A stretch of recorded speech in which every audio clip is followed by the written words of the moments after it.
They say the deepest cuts don't come from strangers, but from the hands you once held as a child. And I never thought I would live long enough to see my own daughter turn into the sharpest knife in my back. My name is Eleanor Brooks. I am 74 years old, a widow, and a grandmother. People in my town used to admire the life Richard and I built together. To them, we were the dream couple, married young, worked hard, and rose from almost nothing to something people couldn't ignore. We started in Cincinnati, Ohio, with nothing but a small savings account and my husband's hands, strong enough to lift bricks before they ever held banknotes. He opened a construction company in the 70s, and I stood by him through every storm, balancing the books, negotiating contracts, and keeping the men on payroll when clients delayed their payments. Brick by brick, deal by deal, we grew.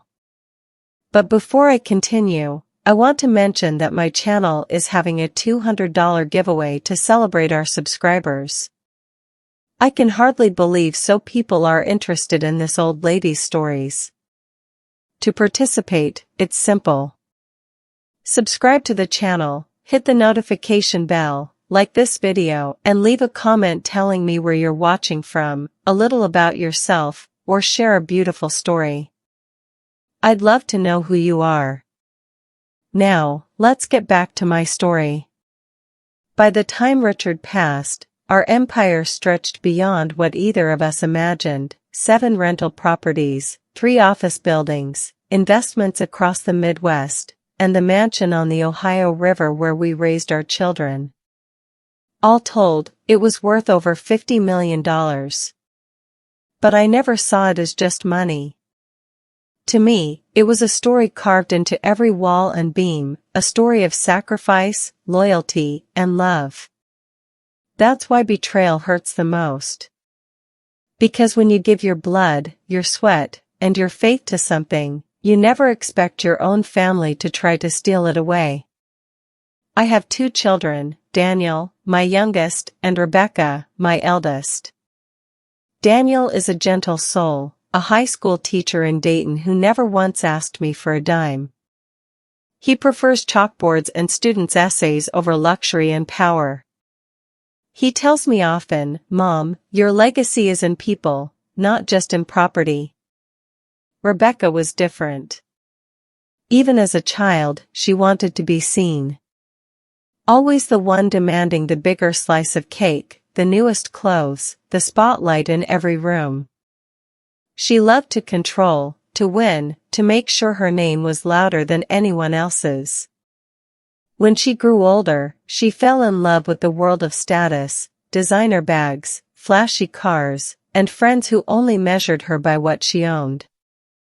And when her father died, Rebecca's grief came not with tears, but with whispers of inheritance. She didn't just lose a father, she saw an opportunity to climb even higher. Sometimes I ask myself, did I create this monster? Did I spoil her too much, or did I ignore the small warning signs when she was young? I don't know. What I do know is this: love without respect is a dangerous illusion. And when respect dies, betrayal is never far behind. So let me ask you, what would you do if the very child you gave life to turned against you, not with fists or words, but with lies and silence? Would you hand over everything to keep the peace? Or would you fight, even if it meant losing her forever? Because that is the choice I was forced to make. If you really want to know the truth about a family, don't look at their wealth, look at their children. That's where the hidden cracks always show. My 2 children, Daniel and Rebecca, came from the same roof, the same parents, the same opportunities. Yet somehow, they grew into opposite reflections of each other. Daniel, my youngest, was never drawn to the glitter of money. From the time he was a boy, he preferred books and quiet afternoons to parties and fancy clothes. He'd sit under the oak tree in our backyard, reading for hours while other kids chased after the newest toys. When he became a man, He chose teaching, a job that never pays much, but gives back more than money ever could. Daniel is the kind of son who calls just to ask how my day is going, who fixes things around the house without being asked, who reminds me that kindness is still alive in this world. He tells me, "Mom, wealth isn't about numbers in a bank account. It's about the lives you touch." Those words are why I never worried about Daniel. I knew he would never betray me for what I had. Rebecca, on the other hand, was born chasing the spotlight. She loved the newest dresses, the biggest birthday parties, the kind of attention that left others in her shadow. If Daniel found joy in giving, Rebecca found joy in taking. I don't say this as a bitter mother, I say it as someone who has watched the same patterns repeat for decades. As a teenager, Rebecca always wanted to outshine her friends. She begged for brand-name clothes, demanded expensive vacations, and rolled her eyes when I told her that life wasn't about appearances. When she married, it wasn't out of love alone, it was also about status. Her husband, Michael, was a financial consultant, a man with steady income and connections to Columbus's wealthier circles. To Rebecca, that marriage was a ticket into a world she thought she deserved. But here's what Rebecca never understood: money can buy comfort, but it can't buy character. And sooner or later, character shows. After her father passed away, Rebecca's true nature came forward. While Daniel mourned quietly beside me, Rebecca began speaking of inheritance, of ownership, of what she deserved. She never said it outright at first, it was in the way she lingered around the estate papers, the way she asked subtle questions about stocks and deeds, the way her eyes lit up when she realized just how much her father and I had built. That was the moment I knew, Daniel wanted a mother. Rebecca wanted an empire. And as any mother would, I asked myself, did I fail her? Did I give her too much, or not enough? Or is it possible that some children simply choose the darker path, no matter how much love you pour into them? I wonder, if you were in my place, watching one child cherish you and the other circle you like a hawk, what would you do? When Richard died, it felt like my world cracked wide open. I lost my partner, my friend, the man who had stood beside me through every storm of our lives. The silence of the house after his passing was unbearable. No footsteps echoing in the hallway, no deep voice humming while he read the paper. Just me, the ticking of the grandfather clock, and the heavy weight of grief pressing into every corner of the mansion we built together. Daniel came often in those first months.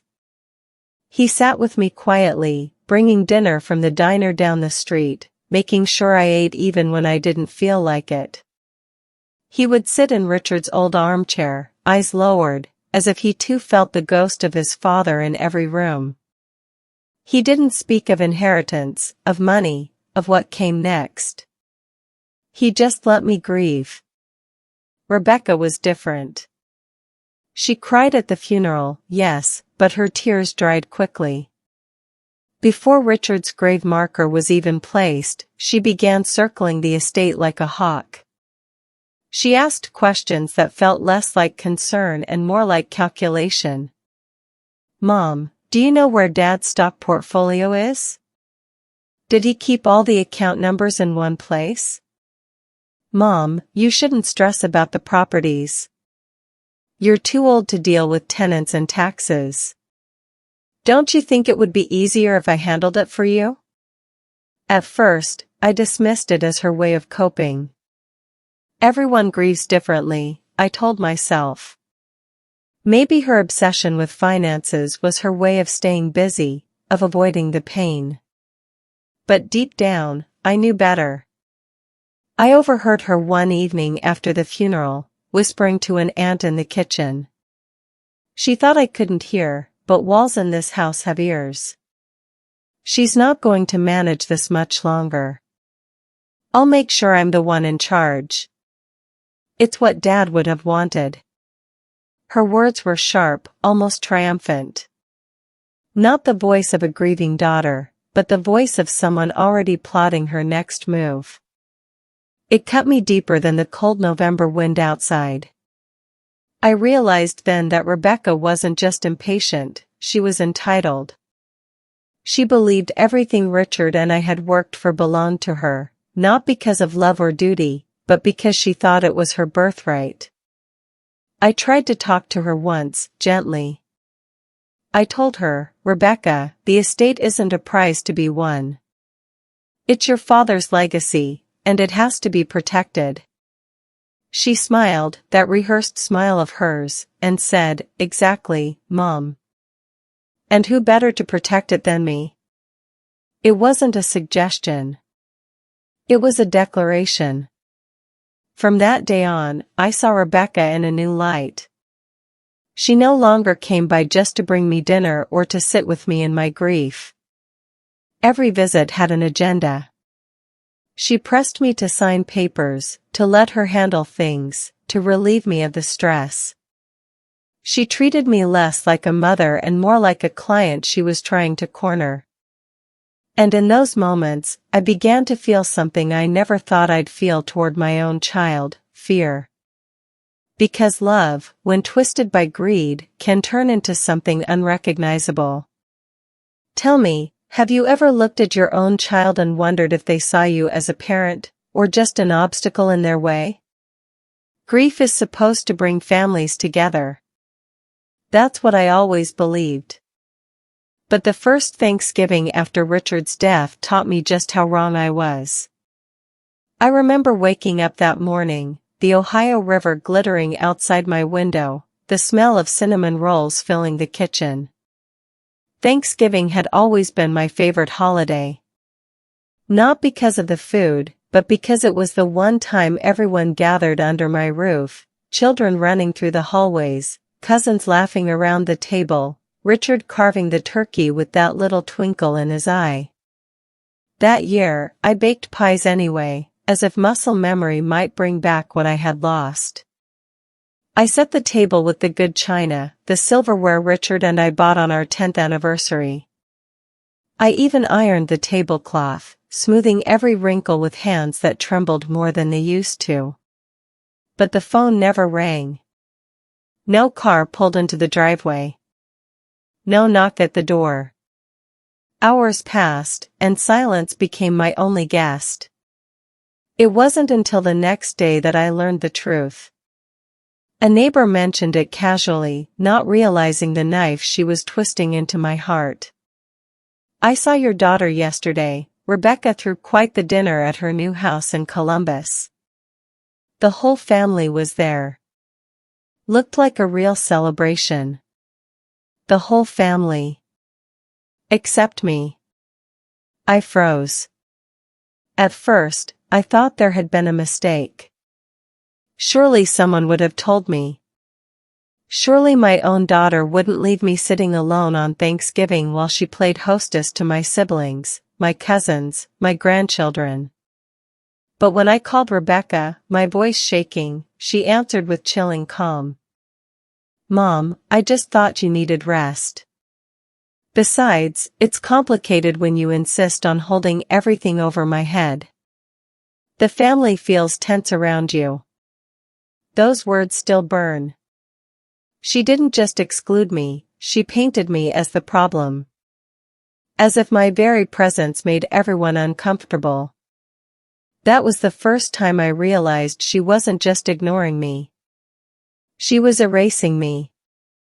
I hung up the phone and sat at my empty table, staring at the pies untouched, the turkey that would never be carved, the candles that burned down with no one to blow them out.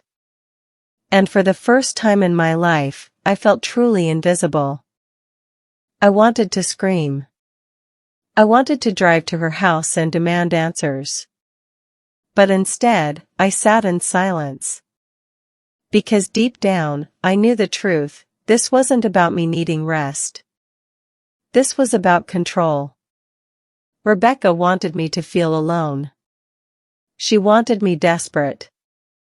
She wanted me to come crawling to her, ready to hand over the estate just for a taste of family again. But she underestimated me. If there's one thing I've learned, it's that silence is not weakness. Silence is strategy. And while she thought she was tightening the noose around me, I was quietly watching, quietly waiting. So let me ask you, what would you have done, sitting alone on Thanksgiving, realizing your own daughter had replaced you at the family table? Would you have begged for forgiveness, or would you have started planning your next move? Before I continue, remember to subscribe to the channel, hit the notification bell, like this video, and leave a comment telling me where you're watching from, a little about yourself, or share a beautiful story. Now, let's get back to my story. If Thanksgiving was the first wound, what came next was the knife twisting deeper. I tried to hold on after that day. I told myself maybe Rebecca had made a mistake, maybe it was just one bad decision born out of grief. I thought if I kept reaching out, she would eventually soften. So I called. I wrote letters. I even sent little gifts to my grandchildren, books, puzzles, things I knew they loved. But the silence was louder than ever. One morning, I dialed my granddaughter Emily on her 16th birthday. I had bought her a necklace, delicate silver with a small charm shaped like a heart. I imagined her smiling when she opened it. I imagined her voice squealing, "Grandma, I love it." Instead, the call went straight to voicemail. I tried again. Same thing. By the third attempt, the line wouldn't even connect. Later, I learned from Daniel that Rebecca had told the children not to answer my calls. She had blocked my number from their phones. Do you know what it feels like to be cut out of a child's life, not because of anything you did, but because of another's manipulation? It's like mourning the living.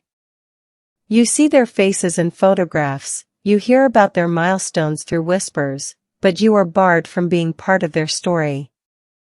Birthdays passed. Graduations were celebrated. Holidays came and went. I wasn't invited. I wasn't even mentioned. It was as though I had died, even though I was still here, sitting alone in the mansion where their childhood laughter once echoed through the halls. Rebecca's plan was working. Isolation is a powerful weapon. When you're shut out long enough, you begin to question yourself. I remember staring into the mirror one night and whispering, maybe she's right. Maybe I am too old. Maybe I am a burden. But then, just as quickly, another voice rose inside me, the voice of Richard, steady and strong. "Eleanor, don't you dare let her write you off." That night, I realized Rebecca's cruelty wasn't just about inheritance. It was about power. She wanted me to beg, to hand her the estate in exchange for love, for belonging, for family. She thought loneliness would break me. But loneliness has a strange way of sharpening the mind. Instead of collapsing, I began to watch. I began to listen. I began to take notes, not of what she said, but of what she didn't. It was Daniel who first gave me the clue I needed. He mentioned in passing that Rebecca had bought a new car, a luxury SUV with all the bells and whistles. He said it like a throwaway comment, but something about it stuck with me. How could she afford that, when she was already living beyond her means? That's when the pieces started falling into place. The parties, the clothes, the cars, none of it added up. Rebecca was building a castle out of sand, and I had just enough patience to watch the tide roll in. So tell me, what would you do if your own child not only cut you off from the family but also tried to bury you alive in silence? Would you surrender for the sake of peace? Or would you sharpen your silence into a weapon, waiting for the perfect moment to strike? The day she brought the papers is burned into my memory as clearly as the day I buried her father. It was a gray afternoon in March. Rain tapped against the windows of the mansion, soft but steady, the kind of rain that makes you want to curl up with a blanket and a book. I was in the living room, knitting, when I heard the sharp click of heels on the front porch. When I opened the door, there she stood, Rebecca. Dressed in a fitted navy suit, hair pinned up, makeup flawless. But she wasn't alone. A man in a gray suit stood beside her, briefcase in hand. He didn't smile. He didn't even look me in the eye. "Mom," Rebecca said, her voice coated in a sweetness that felt manufactured, "we need to talk." I let them in, though my gut told me nothing good would follow. We sat in the dining room, the same table where Richard and I had hosted family dinners, where laughter once bounced off the walls.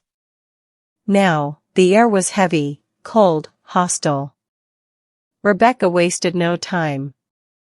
She slid a stack of papers across the table toward me. "It's power of attorney," she said simply. "This will make things easier. For everyone." I picked up the papers with trembling hands. Words blurred together: transfer of rights, estate management, authorization. It wasn't just power of attorney. It was a surrender. A document that would hand my life's work over to my daughter as if I were already dead. "Mom, you can't keep doing this," she pressed, her voice firmer now. "You're too old to manage this estate. You forget things. You stress yourself out. Let me take this burden from you." I stared at her, this woman I had carried for 9 months, nursed through fevers, cheered for at school recitals. And for the first time, I realized she no longer saw me as her mother. She saw me as an obstacle.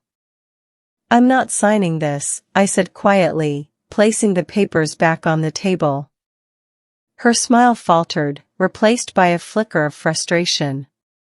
She glanced at the lawyer, who cleared his throat and began to recite legal jargon about efficiency and security. But his words were empty to me. I could see the truth in Rebecca's eyes. She wasn't here to protect me. She was here to erase me. "Rebecca," I said, my voice steady now, "your father and I built this together. This estate is not a trophy. It's a legacy. And I will not hand it over because you're impatient." For a moment, silence hung between us, thick and suffocating. Then, with a sharp movement, she shoved the papers back into her briefcase and stood. "You'll regret this," she snapped, her heels striking the hardwood as she stormed toward the door. "You can't keep this up forever. One way or another, it's mine." The lawyer followed without a word. The door slammed behind them, rattling the windows as if the house itself felt her rage. I sat at the table long after they left, staring at the empty chair where she had sat. My hands trembled, but not from fear. From resolve. That day, I made myself a promise. If Rebecca wanted a battle, she would have one. But she was wrong about one thing: this mansion wasn't her battlefield. It was mine. And I would fight for it with everything I had.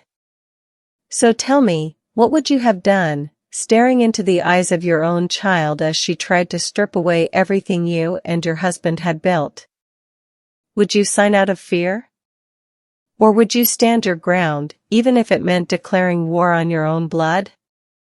The day Rebecca left my house with those papers, she thought she had won. She believed she had planted fear in me, that I would eventually give in just to stop the loneliness pressing against my chest. But she was wrong. Because something changed in me that day. I realized I could no longer wait for my daughter to remember her love for me. I could no longer hope that kindness would soften her greed. If she wanted a fight, then I had to choose how to fight it. And I decided my weapon would not be anger or shouting, it would be silence. Silence is underestimated. People think it means weakness. But silence is where strategy is born. From that moment forward, I played the part she wanted me to play. I let her believe I was fragile, tired, even confused at times. When she called, I kept my answers short. When she visited, I nodded as she lectured me about responsibility. I gave her just enough to confirm her story to others, that her mother was slipping, that I wasn't capable of running the estate. She thought she was weaving a web around me. What she didn't know was that I was weaving one around her. Behind the scenes, I began to prepare. The first call I made was to the law firm that had served Richard and me for decades. Men and women who had seen my children grow up, who knew every corner of our business. I told them everything, Rebecca's pressure, her lies, her schemes. And then I gave them new instructions: tighten every safeguard, monitor every request, and do not let a single signature leave this house unless it came from my hand, willingly. The second call was to Mr. Caldwell, a retired banker and old friend of Richard's. He still had eyes in the financial world. With his help, I began quietly tracking Rebecca's spending. It didn't take long for the truth to surface. Credit cards maxed out. A second mortgage on her Columbus mansion. Delinquent car lease payments. And the worst of all, 2 pending lawsuits tied to her reckless business ventures. Rebecca wasn't building an empire. She was balancing on a crumbling tower of debt. Each discovery strengthened me. For the first time in months, I didn't feel powerless. I wasn't just surviving her cruelty anymore, I was preparing to turn it back on her. At night, I sat by the fire in Richard's chair, writing down notes, gathering evidence, mapping out her downfall. The same house she had tried to claim as her battlefield became my war room. She thought she had isolated me, but in reality, she had freed me. With no dinners to cook for her, no birthdays to attend, no calls from grandchildren to answer, I had time. Time to think. Time to plan. Time to sharpen silence into strategy. So let me ask you, what would you do if someone thought you were weak, while you were quietly preparing to outsmart them? Would you show your strength too soon, or would you let them underestimate you until the very moment they fell into their own trap? Because I knew one thing, Rebecca had underestimated me for the last time. When I called Mr. Caldwell, I wasn't sure how much he could still help me. He had retired years ago, his hair now as white as mine, his days spent fishing more than flipping through financial records. But once I told him about Rebecca, about the papers, about the silence she had forced on me, his voice sharpened with a familiar edge. "Eleanor," he said, "your daughter may be clever with words, but numbers never lie. If she's living beyond her means, I'll find it." And he did. Within weeks, Caldwell handed me a folder thick with documents. My hand shook as I opened it. Inside were account statements, loan documents, and court filings, proof that my daughter's glamorous life was nothing more than a house of cards. 3 credit cards, each maxed out beyond $20,000. A second mortgage on her Columbus mansion, nearly in default. 2 leased luxury cars, both with missed payments. And the most damning of all, pending lawsuits from 2 failed business deals. Rebecca wasn't rich. She was drowning. Every dress she flaunted, every dinner party she threw, every whispered boast about being the future head of the Brooks fortune, all of it was financed by debt she could never repay. I sat by the fire that night, reading each page as the storm outside rattled the windows. Part of me ached. This was my daughter. The little girl I once held in my arms, the teenager I warned about chasing appearances. But another part of me burned with something fiercer, resolve. Because while she was painting me as weak, she was already crumbling. She just didn't know I could see it. Caldwell leaned forward, his eyes steady. She thinks she's playing you, Eleanor. But really, she's gambling with everything. And gamblers always lose in the end. His words stayed with me. Rebecca wasn't just reckless, she was desperate. And desperation makes people dangerous. I began to document everything. Every debt, every missed payment, every lawsuit. I organized it into neat folders, labeled and dated, so that when the time came, I would know exactly where her weaknesses lay. But I didn't stop there. I made another call, this time to our lawyers. I gave them new instructions. The estate would be locked down even tighter. No inheritance would pass to Rebecca unless she could prove financial stability. No debts. No lawsuits. No defaults. In other words, she had already disqualified herself. 4 months, I said nothing. I let Rebecca continue her little show, strutting through town in designer heels, attending galas, laughing too loudly as if nothing could touch her. But whispers began to follow her. Creditors were calling. Bank notices were piling up. And I watched. Quietly. Patiently. I realized then that revenge doesn't always require fire and fury. Sometimes it only requires time. Because time exposes the truth. So let me ask you, if you discovered your own child was lying, drowning in debt while pretending to be untouchable, would you step in to save them? Or would you let the truth run its course, knowing the fall was the lesson they needed most?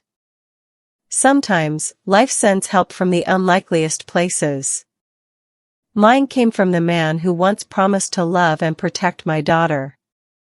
It was a cold evening in November when the phone rang. I almost didn't answer. These days, my phone rarely rang at all. Rebecca had made sure of that. But when I picked up, a low, tired voice spoke on the other end. "Mrs. Brooks, it's Michael." For a moment, I was silent. Michael, my son-in-law, Rebecca's husband. The man she paraded around like a trophy at parties, always polished, always quiet. We had never been close. He seemed more like an accessory in her world than a partner. "What is it, Michael?" I asked cautiously. He let out a heavy sigh, the kind of sigh that comes from years of carrying someone else's chaos. "I can't keep watching her destroy everything.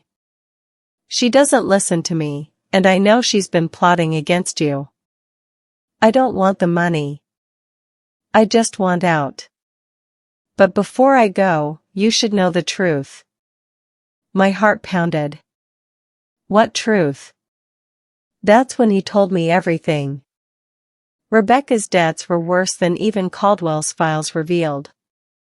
She had borrowed money under Michael's name without his consent. She had drained their joint accounts to fund her parties, leaving him scrambling to cover bills. And worst of all, she had bragged to her so-called friends that she would soon control the Brooks estate entirely, that I was already too weak to resist. Michael's voice cracked as he confessed, "She's drowning, Eleanor. And she's willing to drag you under if it means keeping her head above water." For a moment, I didn't know what to say. This was my daughter he was talking about, my flesh and blood. But deep down, I already knew it was true. His words only confirmed the gnawing fear that had lived in my chest for months. Then Michael did something I never expected. He offered proof. "I've saved everything," he said. Bank statements, emails, text messages. Even the contracts she signed without telling me. If you want them, they're yours. The next day, he came to my house with a folder. He looked thinner than I remembered, dark circles under his eyes, his hands trembling as he handed it over. Inside were screenshots of texts where Rebecca bragged about cornering Mom, promises she made to lenders she couldn't repay, and even an email to a lawyer asking how quickly power of attorney could be transferred if I became incapacitated. Reading those words broke something in me. She wasn't just greedy, she was ruthless.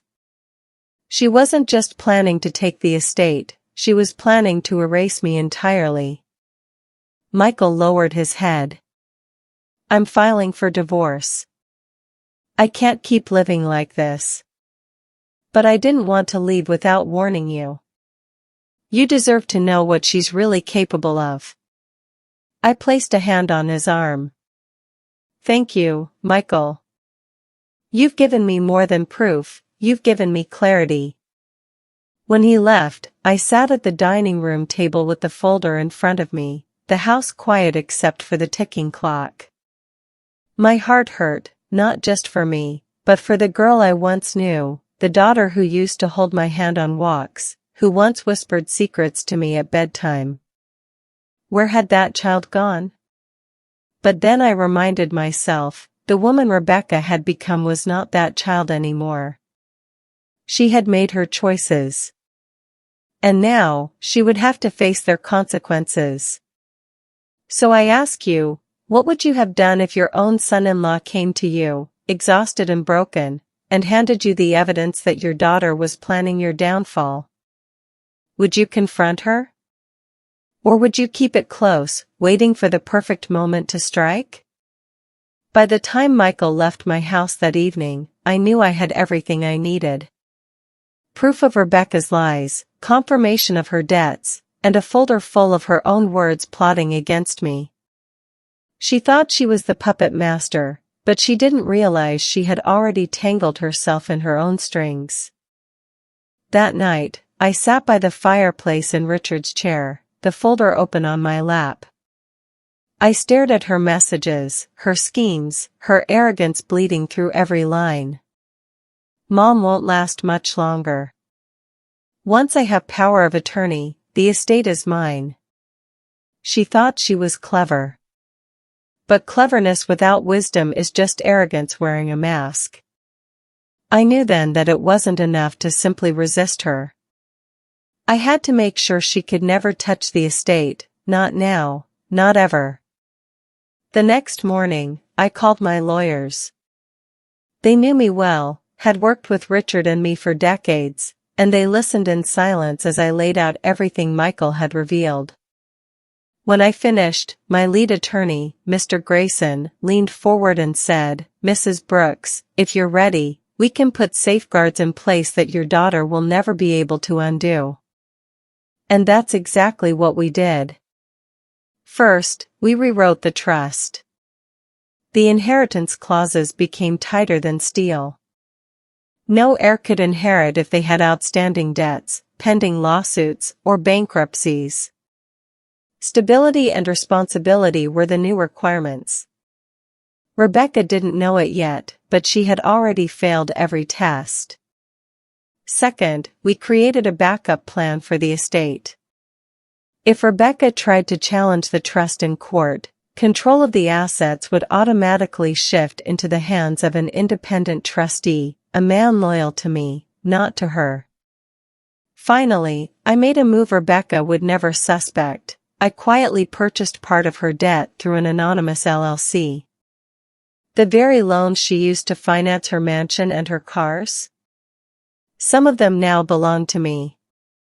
When she defaulted, and I knew she would, I would legally become one of her creditors. It was a trap she would walk into with her own 2 feet. For the next few months, I played my role. I stayed quiet. I let her believe I was still the frail, tired woman she had painted me to be. Whenever she called, I let my voice sound weary. When she asked questions, I gave vague answers. I gave her every reason to keep underestimating me. Meanwhile, the walls were closing in on her. Her lawsuits were gaining traction. Creditors were circling. And her husband had left, filing for divorce and taking their youngest child with him. From the outside, Rebecca still tried to maintain the illusion. She wore her designer dresses, attended her parties, laughed too loudly as if the world still believed in her wealth. But behind closed doors, I knew she was drowning. And that was when I realized, I didn't need to destroy her. She was already destroying herself. All I had to do was make sure the world saw it. So tell me, if you had the chance to set a trap for someone who betrayed you, a trap built not with violence but with their own greed, would you take it? Or would you let them keep playing their game, knowing time itself would deal the final blow? It started with whispers.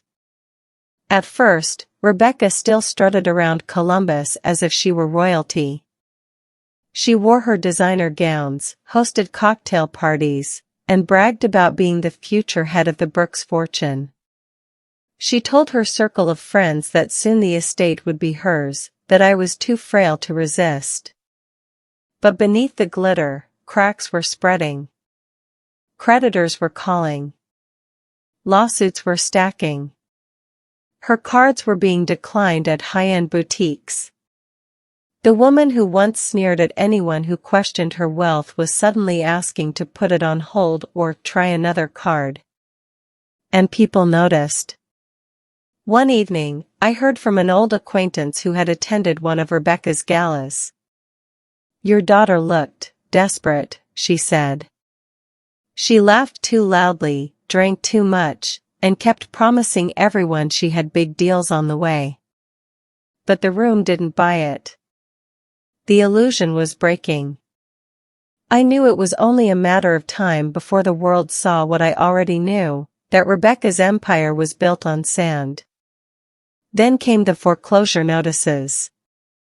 Her Columbus mansion, the pride she had paraded in front of the world, was hanging by a thread. Neighbors whispered when the sheriff's deputy taped papers to her front door. She ripped them down, red-faced, pretending nothing was wrong. But whispers travel faster than truth. I wasn't surprised when her so-called friends began to distance themselves.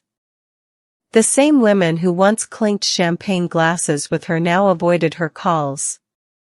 People who once envied her parties now shook their heads and said, "I knew something wasn't right." I sat at home in silence, reading the newspaper, sipping tea, and letting it unfold.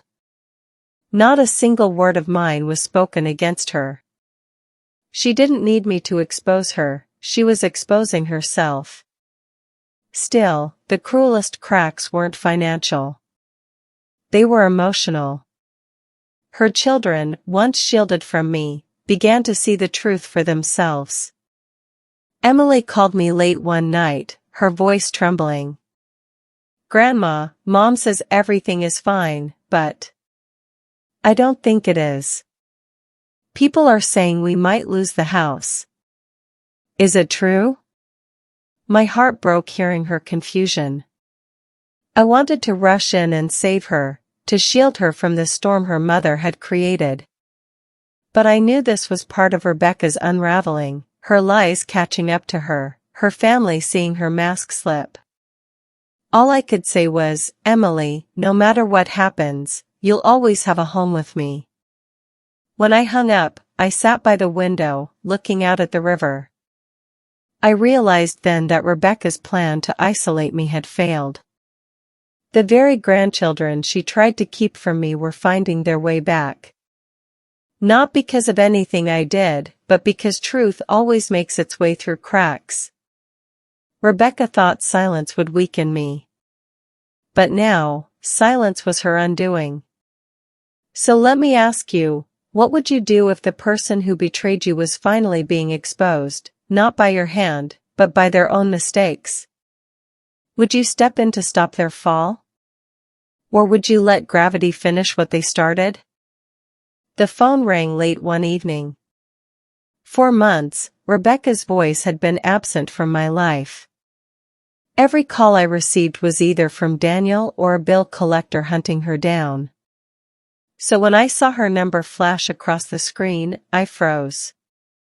For a moment, I considered letting it ring. But curiosity, and maybe a faint flicker of the mother inside me, made me answer. Mom, her voice was different. Gone was the confident, polished tone she always used, the one that dripped with superiority. What I heard instead was shaky, rushed, and almost childlike. Mom, I need your help. I stayed quiet, letting her words tumble out. They're coming after me, she said, her voice cracking. The lawsuits, the bank, the credit cards, I can't keep up. The house might go. I just need a little help. Just a loan. Just until things settle down. You know I'm good for it. Her desperation bled through every syllable. This was not the Rebecca who once stood in my dining room, demanding I sign away my life's work. This was a cornered animal, clawing for survival. Part of me, deep, buried, ached to comfort her. I remembered the little girl who once held my hand crossing the street, the teenager who used to borrow my pearls for prom night. But then I remembered the empty Thanksgiving table, the unanswered calls, the papers she slid across the table as if I were already gone. Rebecca, I said, my voice calm, steady, I told you once before. This estate is not a prize to be won. It's a responsibility. And from where I sit, you've proven you're not ready for it. Her breath hitched. Silence stretched across the line. Then came the explosion. You're selfish, she screamed. You'd rather see me suffer than help your own daughter? After everything I've done for this family? I let her rant, her words sharp and venomous. But beneath the fury, I heard the truth, she was terrified. When she finally stopped, I replied softly, Rebecca, you cut me off. You shut me out of my grandchildren's lives. You tried to erase me. And now you expect me to rescue you? No. This time, you'll face the consequences of your choices. She cursed under her breath, muttered something about me regretting this, and hung up. The line went dead, but the silence that followed was not heavy, it was freeing. For the first time in years, I felt like I had reclaimed my place. I wasn't the weak, lonely woman she painted me to be. I was the one holding the cards now. I set the phone down and sat by the window, watching the lights of the river shimmer in the dark. Richard's voice seemed to echo in my mind, Eleanor, never give away what we built. Protect it. And that's what I was doing. Protecting it, even if it meant watching my own daughter fall apart. So let me ask you, if the very person who betrayed you came crawling back, begging for help, would you give in to the pull of blood and history? Or would you stand firm, knowing that sometimes the hardest no is the most necessary one? The courthouse smelled of old wood and stale coffee, the kind of place where pride goes to die. I hadn't planned to attend Rebecca's hearing, but something in me needed to see it for myself. Needed to witness the moment when her lies, her arrogance, her empire of illusions finally crumbled. I dressed simply that morning, gray coat, modest hat, nothing that would draw attention. To the others in that courtroom, I was just another old woman sitting in the back row. But to me, it felt like standing on the front lines of a silent war. Rebecca entered with her lawyer at her side. She still tried to hold herself with grace, chin high, heels clicking against the floor. But I saw it, the trembling hands clutching her purse, the eyes darting nervously around the room. Her mask was slipping. The judge called the case, Whitman versus Brooks. The lawsuit from her failed real estate deal had finally made it to trial. The developer she had promised the world to now stood ready to drag her through the mud. Her lawyer began with a desperate defense. He painted Rebecca as a victim, misled by greedy partners, unfairly targeted because of her family's wealth. But the plaintiff's attorney was ready. One by one, he laid out the evidence. Signed contracts. Mismanaged funds. Emails where Rebecca promised returns she knew she couldn't deliver. And then came the texts, screenshots where she bragged to her friends about using other people's money to fuel her lifestyle. Rebecca's face turned pale. Her shoulders slumped. I could almost hear the weight of the truth pressing down on her. The judge's voice cut through the silence like a knife. Mrs. Whitman, this court finds you liable for breach of contract and misrepresentation. You are hereby ordered to pay damages totaling $3.2 million. The words echoed across the room. I watched as Rebecca collapsed into her chair, eyes wide, lips trembling. For the first time, I saw not the ambitious socialite, not the manipulative daughter, but a frightened child caught in the storm of her own making. She turned to her lawyer, whispering frantically, but his expression told the truth. There was nothing left to do. The gavel had fallen. The judgment was final. I sat still in the gallery, my hands folded neatly in my lap. She never turned to look at me. Maybe she didn't know I was there, or maybe she was too ashamed. Either way, I didn't need her eyes. I had already seen enough. As the courtroom emptied, whispers followed her out the door. Once, people envied Rebecca. Now they pitied her. Some shook their heads, others smirked. Her reputation, once polished to a shine, was now stained beyond repair. I walked out slowly, the autumn air cool against my face. My heart was heavy, but steady. This wasn't triumph in the way people imagine revenge. It was quieter, sadder. She had destroyed herself, I had only made sure the world saw it clearly. Still, I couldn't help but think of Richard. What would he have said if he were here? Would he mourn the daughter we lost, or would he nod in quiet approval that his legacy remained safe? Maybe both. So I ask you, what would you do if you had to sit in silence while your own child was humiliated before the world? Would you step forward to comfort them, or would you remain still, letting them taste the full weight of consequences they created themselves? The sky was gray that morning, heavy with rain clouds that seemed to mirror the weight of the day. Word had already spread through the neighborhood, Rebecca's mansion was no longer hers. The foreclosure order had been signed. Today, the sheriff's deputies would come to enforce it.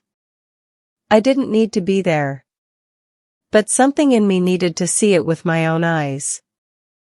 Needed to close the circle that began the day she tried to erase me. So I drove, slowly, in my black sedan, pulling onto her street just as the storm broke overhead. The sight was almost too much to take in. Movers carried out boxes stacked with clothes, jewelry cases, and framed photographs. Furniture that once filled her grand living room now sat on the curb, soaked by the drizzle. The mighty mansion she had flaunted at every gala was now a hollow shell. Rebecca stood in the driveway, mascara streaking down her face, her once perfect hair damp and clinging to her cheeks. She clutched a cardboard box in her arms like a lifeline, her hands shaking as deputies moved past her without sympathy. She screamed at them, accusing them of mistakes, insisting she'd find a way to fix this.